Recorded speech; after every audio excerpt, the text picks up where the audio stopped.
This AgVision program is made possible through the generous support of Syngenta Seeds NK brand. The results you need, the freedom to choose. And by Farms.com.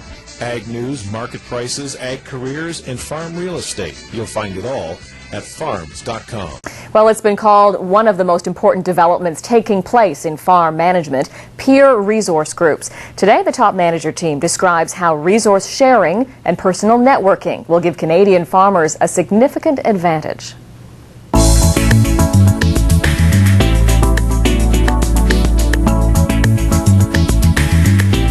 You hear a lot of talk today about network sharing, personal networking, as well as other kinds of resource sharing. And it's no longer something that just that weird, innovative farmer does down the road.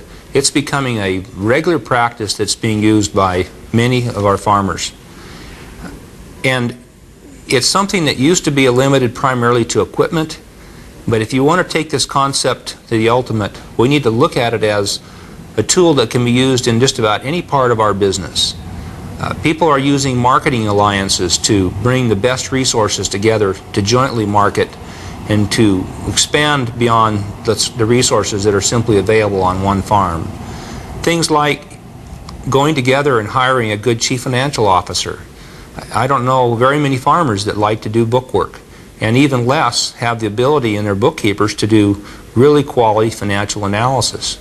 But there's no reason why 3 or 4 farmers in a community couldn't go together and hire a top-class chief financial officer, which would provide bookkeeping skills, financial analysis, and a foundation for their strategic planning process that would give them a competitive advantage that very few other farmers are going to have. There are wonderful opportunities in some of these networking organizations for information exchange. We have a breakfast group in our area that meets every 3 weeks all winter long. We've been going now for 6 or 7 years, and we're sharing some of our best secrets about our success, as well as many of the reasons for some of the failures we've had. And it's only by sharing that knowledge that we move ahead. The ability to benchmark data from one farm to another is challenging, but having these networks and information exchange groups is a real asset to provide a foundation to see how you're doing against your neighbors. Networking is a key to running a successful enterprise in any sector.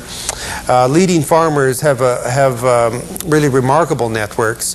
One thing we have found out of our national or Western Canadian pilot study in particular, the first study we did a year ago in Western Canada, one of the biggest benefits of the 150 farmers participating was the ability to meet each other. And they, all of them that we interviewed because I would compliment them on their ability to innovate and to try new ideas and to come up with new business models. And in every case, Kevin, their answer would be, it's not my idea. I got this particular idea from someone else, and maybe it was a farm I visited in Australia, or it's a conference I attended in Denver, or someone I met even in a different sector.